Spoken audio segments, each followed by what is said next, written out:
हाय बच्चों, सुप्रभात, good morning. कैसे हैं? मैं तो ठीक हूँ और आशा करता हूँ कि आप सब सकुशल होंगे। अच्छा ये बताइए, पढ़ाई और लड़ाई कैसे चल रही है? हाँ, मैं समझ गया। Sorry sorry sorry. सर, पढ़ाई तो हम कर रहे हैं मगर लड़ाई क्यों उससे करेंगे? बेटा, मेरा मतलब है लड़ाई करना है हमें कोरोना से। ठीक है? समझ गए आप? हाँ, समझ गए होंगे मेरे। ठीक है। हाँ, तो ये बताइए कि हम क्या पढ़ रहे थे? ओह, वर्णमाला। हाँ हाँ हाँ, वर्णमाला। और उसके बाद में हमने पढ़ा है बिना मात्राओं के शब्द। अच्छा भाई, मुझे आपसे बहुत बड़ी शिकायत है कि आप पढ़ रहे हैं या नहीं पढ़ रहे हैं। ये तो मेरी समझ में नहीं आ रहा है। यदि आप पढ़ रहे हैं तो गृह कार्य कर रहे हैं या नहीं कर रहे हैं। यदि आप कर रहे हैं तो आप मुझे क्यों नहीं भेज रहे हैं? बेटा, यदि आप मेरी बातों को सुन रहे हैं और जो मैं गृह कार्य दिए, जो विषय बता रहा हूँ उसे पढ़ रहे हैं और गृह कार्य कर रहे हैं, तो ज़रूर आप उस गृह कार्य को करके मेरे व्हाट्सएप नंबर पर ज़रूर भेज देना, ठीक है? आशा करता हूँ कि आज से आप ज़रूर व्हाट्सएप करेंगे और वो भी मेरे पर्सनल व्हाट्सएप नंबर पर, ठीक है? हमने पिछली कक्षा में भाषा के बारे में बहुत कुछ पढ़ा है, मगर और एक बात भी याद रख लीजिए कि भाषा को बहता नीर कहते हैं। इसका मतलब है कि भाषा समय-समय पर बदलते रहती है। जो वर्णमाला के जो वर्ण हैं, वो वर्ण कालक्रम में कुछ शब्द आए हैं, कुछ शब्द निकल गए हैं। इसीलिए वर्णमाला के अक्षरों की संख्या हमेशा अलग-अलग बताई जाती है। ये बताने वालों का दोष नहीं है, अलग-अलग बताना। ये कालक्रम में कुछ हमने स्वीकार किए हैं और कुछ को निकाल दिया है। ठीक है? भाषा को दो धारों वाली तलवार भी कहते हैं, क्योंकि देखिए तलवार या चाकू मान लीजिए, इसका काम होता है फल काटना या हमारे रास्ते में आने वाले कांटों को काटना। मगर दूसरी तरफ यही होता है कि किसी को घायल करना या उसको मौत के घाट उतार देना। इसी प्रकार से जब हम भाषा का प्रयोग करते हैं, सही करते हैं तो हमारा काम होता है और हम गलत कर बैठते हैं तो इसका दंड भी हमें भुगतना पड़ सकता है। इसीलिए मैं समझता हूँ कि आप लोग भाषा का सही प्रयोग करेंगे। इसीलिए मैं आपको फिर एक बार वर्णमाला के बारीकियों से अंदर ले जाना चाहता हूँ। ठीक है बेटा? तैयार हैं आप लोग? चलिए, यहाँ पर एक स्लाइड दिखाता हूँ, उसे देखिए और पढ़ने का प्रयास कीजिए। देख रहे हैं आप इसे? कोई पढ़ सकता है इसे? हाँ, आप पढ़ रहे हैं तो कहाँ तक पढ़ रहे हैं और कितना सही पढ़ रहे हैं, ये मैं नहीं कह सकता।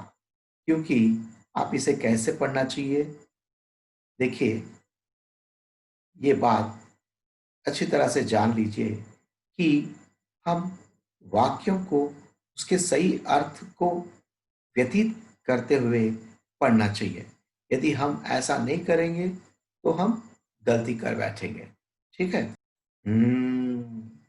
यहाँ देखिए, वाक्य एक ही है, पर यहाँ पर भाषा के विराम चिन्हों के प्रयोग के बिना इस वाक्य को हम ठीक ठीक तरह से नहीं पढ़ सकते हैं। देखिए यहाँ पर पहला वाक्य है, छोड़ो मत मारो। और दूसरा वाक्य है, छोड़ो मत मारो। इन दोनों वाक्यों का काफी अंतर है। जैसे कि हम देख सकते हैं कि एक में है उसे दंड दिया जा रहा है, दूसरे में उसे उसकी रक्षा की जा रही है। हाँ या नहीं? जैसे कि मैंने आपको पहले बताया था कि भाषा एक तलवार है, जिसका प्रयोग हम सही ढंग से और दूसरा नुकसानदायक भी बना ले सकते हैं। तो इसीलिए याद रखिएगा कि भाषा में भाषा की सबसे छोटी इकाई बोलिए बेटा पहले क्या है? हाँ, सही कहा आपने, वाक्य। और वाक्य की इकाई शब्द और शब्द की इकाई अक्षर। अक्षर की इकाई वर्ण। अर्थात हमने पिछली कक्षाओं में वर्णों के बारे में, वर्णों का उच्चारण कैसे करना चाहिए और ह्रस्व और दीर्घ के बीच के अंतर को मैंने अक्षरों के उच्चारण में आपको बखूबी बताया है। इसके बावजूद आप लोग अब नीचे के जो शब्द मैंने दिए हैं, वो है बिना मात्राओं वाले वर्ण और आ की मात्रा से बड़े बने वर्णों के मेल से जो शब्द बनते हैं, उनका उच्चारण और साथ में उन शब्द बनाने की रीति और उनका वाक्यों में प्रयोग मैंने नीचे आपको दिखाया है। ठीक है? चलिए आगे बढ़ेंगे। यहाँ पर मैंने एक तालिका दी है, जिसके अंदर 2 वर्णों वाले शब्दों में बिना आ की मात्रा से और बिना मात्रा वाले वर्णों के योग से बनने वाले शब्दों को और उसके भिन्न अर्थों को मैंने यहाँ पर बताने का प्रयास किया है। देखिए बेटा, यहाँ पर पहला शब्द हम देखेंगे तालिका में, कल। कल केवल इसे पढ़ना चाहिए, कल। दूसरा है काल। तीसरा है कला और चौथा है काला। बेटा, यहाँ पर प्रत्येक शब्द का अर्थ बिल्कुल अलग है और उच्चारण भी बिल्कुल अलग है। यहाँ पर देखिए, कल ने क्या कहा? कल। कल का मतलब बीता हुआ कल या आने वाला कल। दूसरा यहाँ पर है काल। काल। काल का मतलब क्या है? इसके कई अर्थ हैं। एक तो अर्थ है काल। काल मतलब क्या है? समय। और दूसरा अर्थ है कि यम धर्मराज, उसको भी उनको भी काल कहते हैं। ठीक है? और तीसरा है यहाँ पर कला। कला का मतलब आर्ट। और काला, काला का मतलब ब्लैक। ठीक है? यहां पर इसीलिए देखिए, इसका उच्चारण अच्छी तरह से देखिए, कल। क्या बेटा ये? कल। और दूसरा क्या है? काल। तीसरा है कला। चौथा है काला। इसी प्रकार से यहां पर देखिए, कम। दूसरा है काम। तीसरा है कमा। यहां पर चौथी तालिका में है कामा। उसके बाद तीसरा देखिए शब्द कट। उसके बाद काट। उसके बाद में कटा। काटा। और एक शब्द देखिए, कर। कार। करा। कारा। कद। काद। कदा। कादा। कन। कान। कना। काना। कल। काल। कला। काला। चक। चाक। चका। चाका। चट। चाट। चटा। चाटा।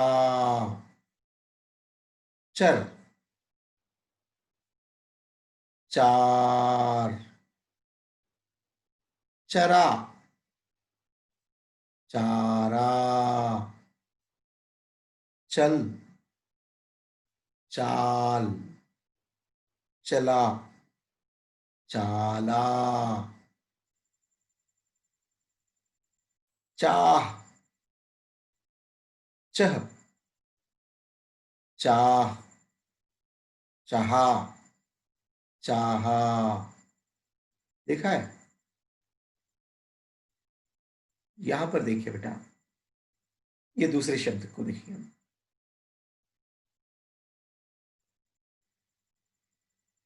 ये ले लेंगे शब्द को।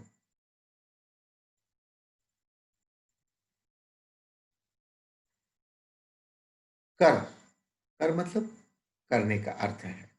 यहां पर दूसरा है कार, मतलब वाहन, गाड़ी जो है।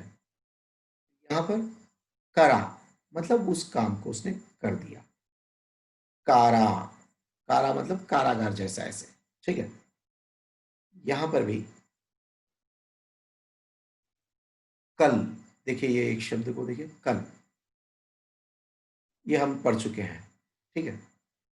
यहां पर देखिए चर, चर मतलब चरने के अर्थ में है, खाने के अर्थ में। चार, चार मतलब फोर। चरा मतलब चर चुका है। चारा, चारा मतलब खाने योग्य चीज। यहां पर देखेंगे हम लोग हर शब्द का अलग अलग अर्थ निकलता है। ठीक है। तो इसी प्रकार से यहां पर देखिए, हम आ की मात्रा जब पढ़ते हैं तो हर जब मतलब कि मात्रा के बिना और मात्रा डालने पर जो अर्थ होता है वह अर्थ पूरा पूरा भिन्न होता है। कभी कभी बिल्कुल विपरीत अर्थ हो जाता है। ठीक है। समझ रहे हैं आप लोग? यहां पर मैंने आपको 3 और 4 वर्णों से अर्थात अक्षरों से बने हुए शब्द यहां पर बताए हैं। देखिए, पढ़ने का उच्चारण देखिए कैसे पढ़ते हैं हम लोग। कागज, कलाम, कमला, कागजात। फिर एक बार पढ़ें। कागज, कलाम, कमला,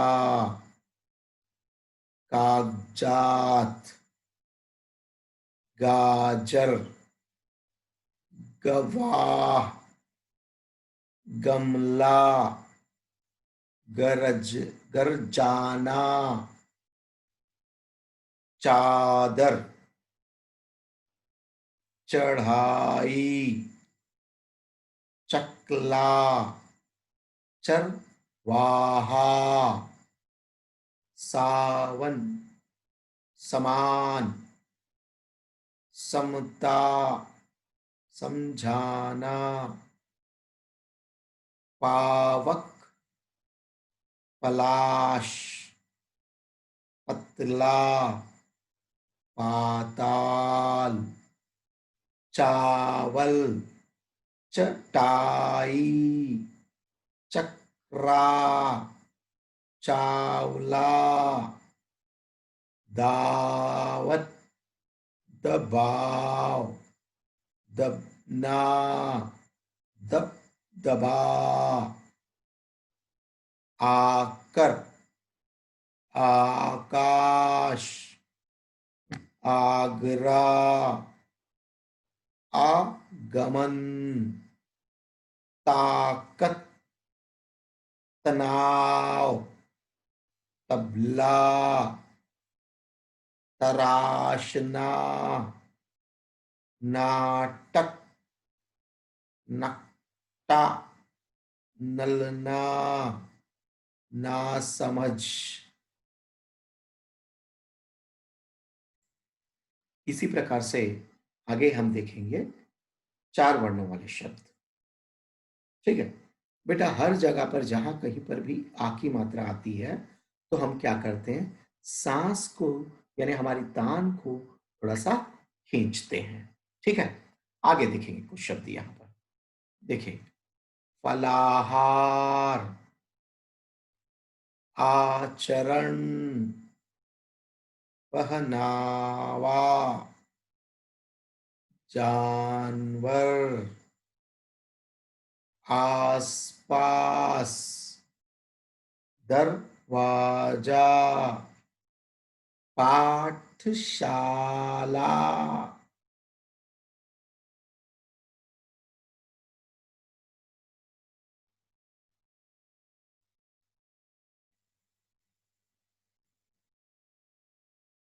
पाठशाला, वार, वारदात, कलाकार, घरदार, चालबाज, सरताज, आसमान, सरकार, रसदार, तलवार, सरताज, इनकारा, झनकारा। देखिए बेटा, यहाँ पर हम लोग जहाँ कहीं पर भी आ की मात्रा को ले रहे हैं, वहां पर हमारी तान को खींच रहे हैं। ठीक है। फनकार, अचानक, भगवान, बरसात, शानदार, कामदार, अनजान, आजकल। क्या ये? आजकल, आयकर, नटखट, टमाटर, जकड़ना, जगमग, जलपान, जागरण, दहकना, धड़कन, सदाचार, समाचार, यातायात, रामलाल। ठीक है बच्चों, आपने देखा है ना कि हमने कैसे शब्दों को बनाया है और उनका उच्चारण इस तरह से करना है। ठीक है। यहाँ पर आ की मात्रा से बने हुए कुछ वाक्य, मतलब आ की मात्रा और बिना किसी मात्रा के बने अक्षरों के द्वारा बनाए गए शब्दों के निर्माण से बने वाक्य। ठीक है। चलिए अब देखेंगे पहला वाक्य। राम, रमा, बाजार गए। राम, रमा, बाजार गए। ताजा समाचार पढ़। शाम, रसदार आम खाया। अचानक बरसात आई। शबनम बड़ा थाल उठाकर लाई। यहाँ पर ठा में आ की मात्रा नहीं है, अच्छी तरह से देखिए, पर इसको उठकर नहीं है, उठाकर लाई। या शबनम बड़ा थाल उठकर लाई। राम और राधा कागज का जहाज बनाए। घर पर पाठशाला का काम कर। सदा साफ कपड़ा पहन। पाठशाला समय पर आओ। मन लगाकर पढ़ाई कर। ठीक है बेटा।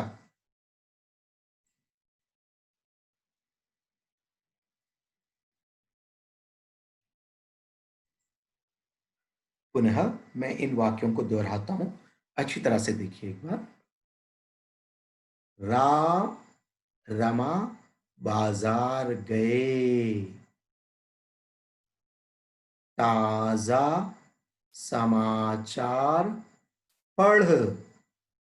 शाम, रसदार आम खाया। अचानक बरसात आई, शबनम बड़ा थाल उठकर लाई, राम और राधा कागज का जहाज बनाए, घर पर पाठशाला का काम कर, सदा साफ कपड़ा पहन, पाठशाला समय पर आओ, मन लगाकर पढ़ाई कर। बेटा यहाँ पर मैंने आपको जो वाक्य ऊपर दिए हैं वैसे ही वाक्य बिना मात्रा के या बिन मात्रा या आ की मात्रा से बने वर्णों के योग से जो शब्द बनते हैं उन शब्दों को मिलाकर यहाँ पर आप एक 10 वाक्य बनाइए और मुझे मेरे व्हाट्सएप नंबर यानी कि मैं जो नंबर भेज रहा हूँ उस नंबर पर आप गृह कार्य को करके भेजें। बेटा इसको आप केवल इस एक पृष्ठ को अर्थात केवल 10 वाक्य ऐसे बनाइए जिसमें कि केवल सामान्य स्वर व्यंजन हो और उनके साथ आ की मात्रा ही हो और कोई किसी प्रकार की अन्य मात्रा का प्रयोग ना करके आप ऐसे 10 वाक्य अर्थपूर्ण वाक्य बेटा मतलब विन्यास में मतलब हर वाक्य का सुस्पष्ट अर्थ निकलना चाहिए। ऐसे वाक्यों को बनाकर आप केवल 10 वाक्य बनाइए और मैंने जो भी आपको ऊपर जो शब्द दिए हैं उन शब्दों का बार बार अभ्यास कीजिए और इसके अंदर यदि आपको कोई दिक्कत होती है तो आप मुझसे संपर्क कर सकते हैं या अपने माता पिता की सलाह लेकर भी आप पढ़ सकते हैं। देखिए बेटा मैं आपको पाठ भी पढ़ा सकता हूँ मगर पाठ पढ़ाने से बेहतर ये होगा कि हमारा अ, पठन कार्य अर्थात हमारा पढ़ने की जो क्षमता है उसमें वृद्धि होनी चाहिए। यही हमारे लिए बहुत कुछ है और आगे आगे हम लोग ई छोटी ई और बड़ी ई उ ऊ और री की मात्रा इसके साथ ए आई ओ औ आदि मात्राओं को और अनुस्वार विसर्गों से बनने वाले शब्दों का वाक्यों में प्रयोग देखेंगे और हम लोग हमारे जो पठन कौशल है उसमें हम लोग सब कुशलता प्राप्त करेंगे। ठीक है बेटा मैं आशा करता हूँ कि आप लोग अवश्य पढ़ेंगे और माता पिता की भी सलाह इस संदर्भ में लेंगे और अच्छे से अच्छा पढ़ने का प्रयास करेंगे। बेटा इन वाक्यों को पढ़ी लिखिए लिखकर पढ़कर मुझे इसकी रिकॉर्डिंग भी भेजने का प्रयास करेंगे। ठीक है ओके बाय गुड बाय। ठीक है बेटा फिर अगले शुक्रवार को हम और एक नए मात्राओं के साथ मिलेंगे। जय हिंद। धन्यवाद बेटा। ठीक है बाय मिलेंगे।